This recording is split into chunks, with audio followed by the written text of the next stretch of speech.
Olá, pessoal! Aqui quem fala é a professora Maria Clara de Assis e hoje nós vamos tratar aqui do contrato de compra e venda. Contrato esse muito importante, um dos mais cobrados em prova e vale a pena a atenção. Vamos lá? O que diz o nosso artigo 481 do Código Civil? Pelo contrato de compra e venda, um dos contratantes se obriga a transferir o domínio de certa coisa e o outro a pagar-lhe certo preço em dinheiro. Aqui, o nosso artigo 481 do Código Civil trata dos pressupostos mínimos de existência do contrato de compra e venda. Quais são eles? Objeto, a coisa a ser vendida, o preço a ser pago, esse preço obrigatoriamente tem que ser em dinheiro, e ainda o consenso entre as partes. Aqui caracteriza uma das grandes diferenças do contrato de compra e venda entre o contrato de permuta, que é a troca. Por quê? Na troca, na permuta, a gente tem uma troca de uma coisa por outra. Entrega-se uma coisa em troca de outra. Aqui não. Aqui eu entrego uma coisa, uma certa coisa, em troca de dinheiro. Compra e venda tem que sempre envolver dinheiro. Então, acordou no objeto, acordou no preço e no consenso, está feito o contrato de compra e venda. Quais as características do contrato de compra e venda? Ele é típico. Por que ele é típico? Porque ele tem previsão expressa no Código Civil. Ele é nominado. Por que é nominado? Porque existe nome para esse contrato, contrato de compra e venda. Ele é bilateral, porque tem obrigações para ambas as partes.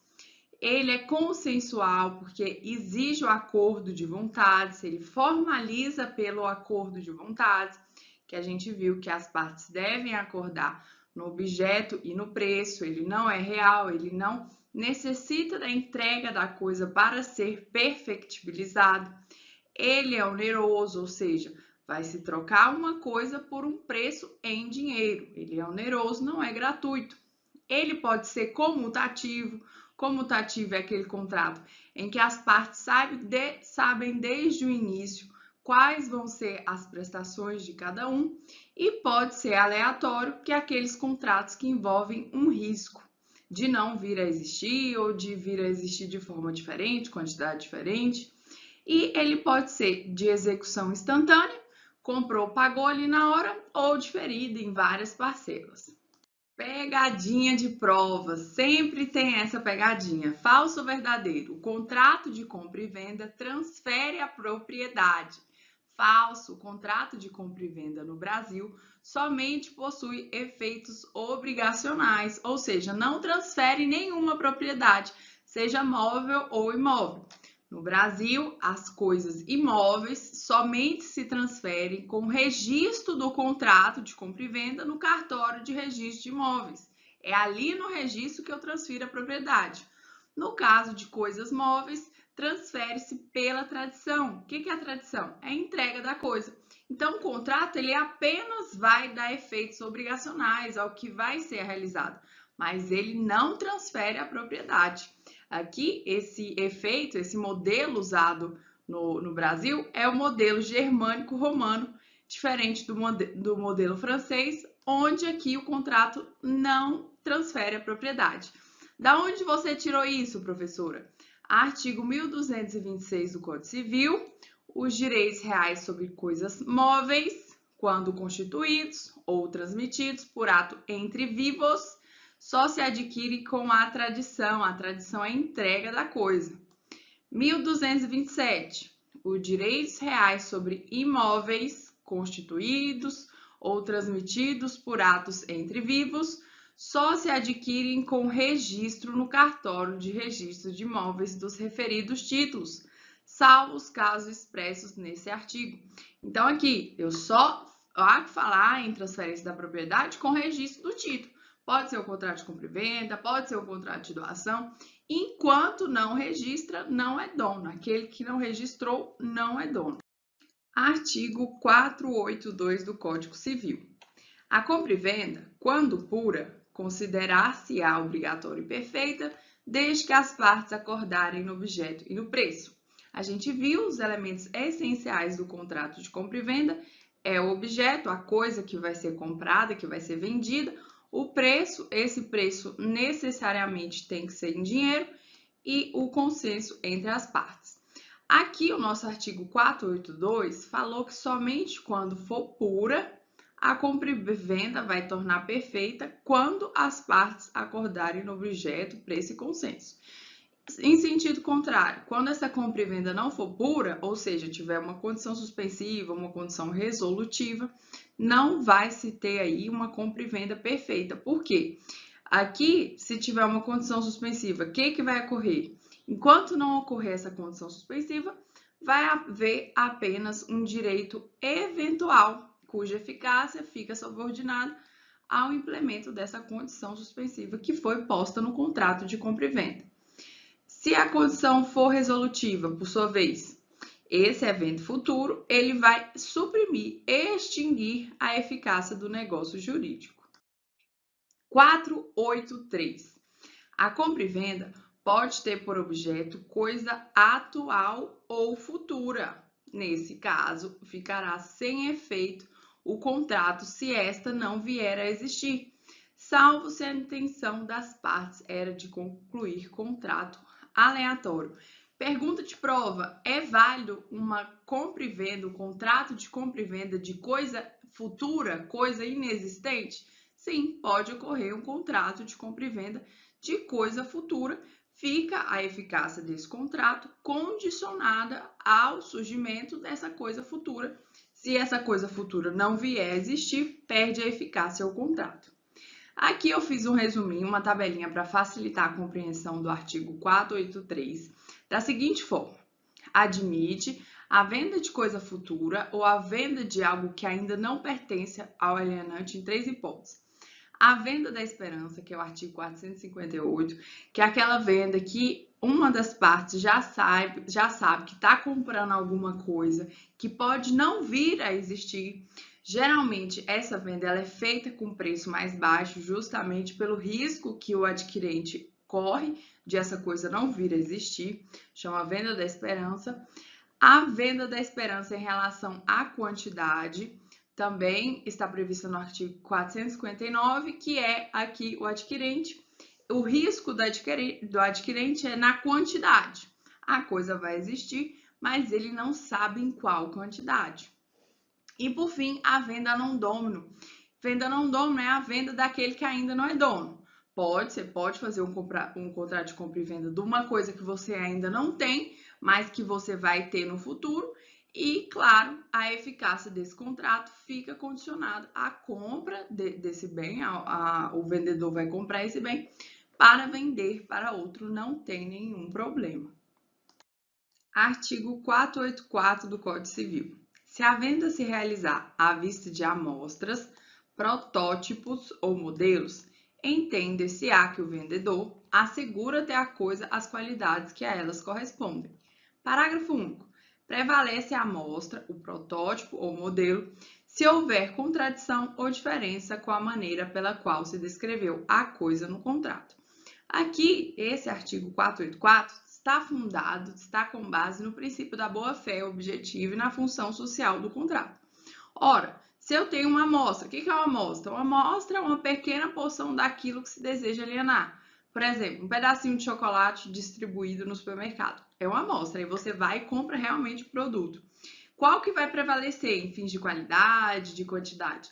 A amostra ou o produto em si? A amostra porque está fundado na boa-fé. Ora, aquele supermercado te ofereceu como amostra um tipo de chocolate, e quando você vai pegar o produto é outro, qual que vai prevalecer? É a amostra, porque você estava de boa fé, espera-se que o supermercado também esteja. O que é protótipo? Protótipo é a unidade de um bem que se encontra em exposição. Por exemplo, aqueles carros, você já viu o carro exposto em shopping? Aquilo é um protótipo. Também deve prevalecer o carro que estava lá. Não posso ter um protótipo de um carro X e na hora de eu comprar o carro vem diferente, vem de outra maneira. Isso fere a boa-fé. E modelo é uma demonstração do objeto em dimensões reduzidas. Por exemplo, o modelo de um armário de cozinha. Esse vai prevalecer o modelo também. Eu estou ali numa exposição, me mostrou esse modelo, eu gostei do modelo e falo, ó, quero um igual esse. E se chegar diferente, vai prevalecer o modelo. Aqui eu trouxe uma disposiçãozinha sobre o 484 em relação ao Código de Defesa do Consumidor, que o artigo 49 do CDC ele vai mais além ainda. Ele atribui um direito potestativo do consumidor de compra à distância, compra pela internet, compra por telefone, que o consumidor ele tem um prazo de decadência de 7 dias para devolver o produto, ou seja, ele comprou ali pelo site um produto, tinha imagem e tudo. Na hora que ele chegou o produto na sua casa, ele não viu que era o mesmo, não gostou, não interessou. O artigo 49 do CDC prevê essa possibilidade de devolução do produto no prazo decadencial de 7 dias. Artigo 485. A fixação do preço pode ser deixada ao arbítrio de terceiro, que os contratantes logo designarem ou prometerem designar.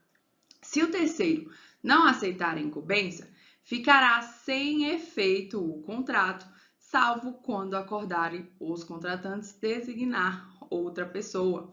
Aqui ocorre muito, uma das partes designa o terceiro para fixar o preço. Quando que é comum isso? É em contratos de imobiliária, corretor, geralmente ali eles têm noção do preço de mercado. As partes contratantes atribuem um terceiro para designar o preço. Aqui o 485, na parte final, fala que se esse terceiro não aceitar a incumbência e as partes não designarem outra pessoa, esse contrato vai ficar sem efeito. Por quê? A gente viu que o contrato de compra e venda, seus pressupostos mínimos é o preço, a coisa e o consenso. Se não tem preço, não há que se falar em contrato de compra e venda. Aí aqui fala-se em inexistência do negócio jurídico por falta do preço. 486. Também se poderá deixar a fixação do preço à taxa de mercado ou de bolsa em certo e determinado lugar.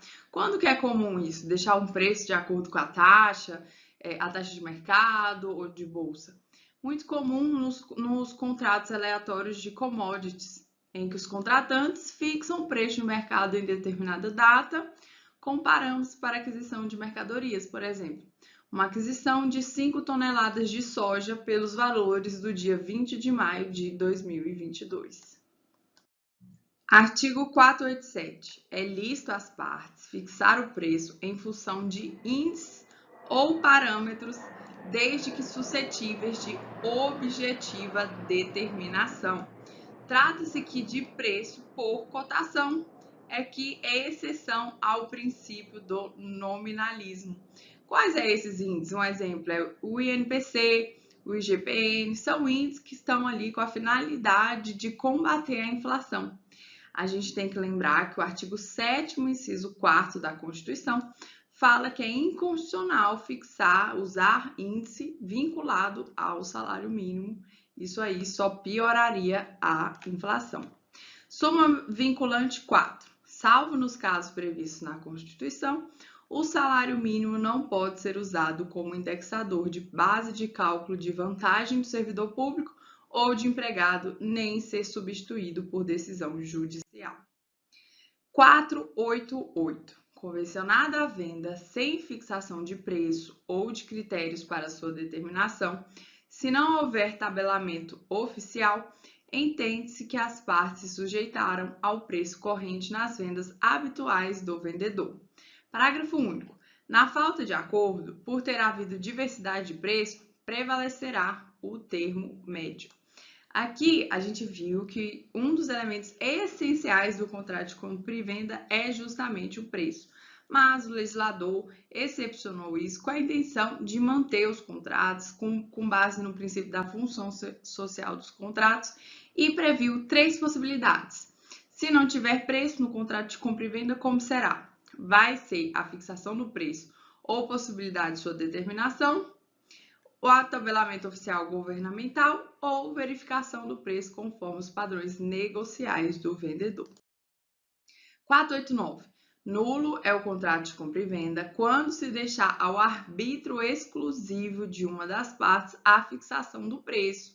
Aqui a norma está com base no princípio da boa-fé e no princípio da vedação ao enriquecimento sem causa. Ora, eu não posso deixar arbítrio exclusivo de uma das partes, é necessário aqui o consenso tanto no objeto quanto no preço. Artigo 490. Salvo cláusula em contrário, ficarão as despesas de escritura e registro a cargo do comprador e a cargo do vendedor as da tradição. Pegadinha de prova. O que as bancas costumam fazer? Troca aqui. Fala que as despesas no contrato de compra e venda fica a cargo do vendedor se for escritura e registro e a cargo do comprador as de tradição quando não é verdade. Como que é feito? Tabelinha para a gente recordar. No contrato de compra e venda, as despesas. Quais são as despesas a cargo do comprador? São as despesas referentes à escritura e registro, geralmente ITBI, emolumentos, todas as despesas que são necessárias para escritura e registro vão ficar a cargo do comprador. Por fim, a cargo do vendedor. Quais são as despesas a cargo do vendedor no contrato de compra e venda? As de tradição. O que é tradição, professora? Tradição é entrega do bem. Tudo que for referente à entrega do bem, todas essas despesas vão ser a cargo do vendedor. Por exemplo, fretes, embalagens, tudo isso é a cargo do vendedor. Não caia nessa pegadinha de prova, saiba quais são as despesas do comprador e as despesas do vendedor. Artigo 491. Não sendo a venda a crédito, o vendedor não é obrigado a entregar a coisa antes de receber o preço. Aqui trata do plano de eficácia da compra. Por quê? O que acontece? A gente viu que o contrato de compra e venda ele está perfeito e acabado com o acordo de vontade entre preço e objeto. Aqui o 491 já é lá longe, já está no plano de eficácia. Na venda a crédito, a entrega da coisa deve ocorrer primeiro para depois pagar o preço. O adquirente, se o adquirente ele se tornar insolvente antes da entrega da coisa, o direito, o Código Civil prevê que ou o comprador pode exigir a garantia ou ele pode sobrestar a entrega da coisa. Nos contratos de compra e venda de imóveis, a quitação é concedida no próprio instrumento, geralmente se for imóveis acima de 30 salários mínimos são feitos por escritura pública e a quitação é dada na própria escritura pública, de forma que o vendedor não pode ser obrigado a assinar a escritura pública antes da efetuação do pagamento. 492. Até o momento da tradição, os riscos da coisa correm por conta do vendedor e os do preço por conta do comprador. Parágrafo 1º. Todavia, os casos fortuitos ocorrentes no ato de contar, marcar ou assinalar coisas que comumente se recebem contando, pesando, medindo, assinalando e que já tiveram sido postas à disposição do comprador, correrão por conta deste. Parágrafo 2º. Correrão também por conta do comprador os riscos das referidas coisas se estiverem em mora de as receber, quando postas à sua disposição no tempo, lugar e modo ajustado. Aqui, pegadinha de prova, as bancas examinadoras sempre trocam isso. O quê? Aqui o 492, ele trata do risco da entrega da coisa no contrato de compra e venda. De quem é o risco? Até o momento da entrega, da tradição. Os riscos da coisa é do vendedor e o risco do preço é do comprador. O que a banca faz? A banca troca, coloca risco do preço a cargo do vendedor e risco da coisa a caso do comprador. E não é assim, ao contrário. Riscos da coisa é sempre a cargo do vendedor, risco do preço é a cargo do comprador. Artigo 492. Até o momento da tradição, os riscos da coisa correm por conta do vendedor e os do preço por conta do comprador. Porque ali, até as partes que, quando firmaram o contrato de compra e venda, têm efeitos meramente obrigacionais. porque a gente viu que transfere-se a propriedade móvel com a entrega, a tradição, e imóvel com o registro no cartório de registro de imóveis. Transfere os bens móveis com a entrega, com a tradição, e imóveis com o registro. Até essa entrega, o risco da coisa vai ser do vendedor e do preço do comprador, ou seja, se a coisa se perder, se deteriorar, se tiver algum problema, quem vai responder é o próprio vendedor.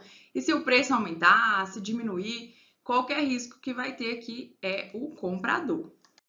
Não foi estipulado no contrato de compra e venda onde deve se entregar a coisa comprada. Onde que vai entregar? Prevê o artigo 493 do Código Civil. Artigo 493. A tradição da coisa vendida, na falta de estipulação expressa, dá-se-á no lugar onde ela se encontrava ao tempo da venda. Então, vai ter que entregar essa coisa onde ela se encontrava ao tempo da venda. Mas o 493 fala o quê?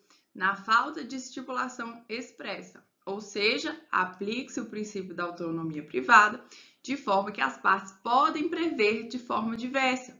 Pode prever que essa obrigação vai ser quesível quando ela é feita no domicílio do devedor ou vai ser uma obrigação portável quando ela é feita no domicílio do credor. 494. Se a coisa for expedida para lugar diverso, por ordem do comprador, por sua conta correrão os riscos, uma vez entregue a quem haja de transportá-la, salvo-se das instruções dele se afastar o vendedor. Esse artigo 494, ele é importante para análise da responsabilidade civil por perda ou deterioração do bem.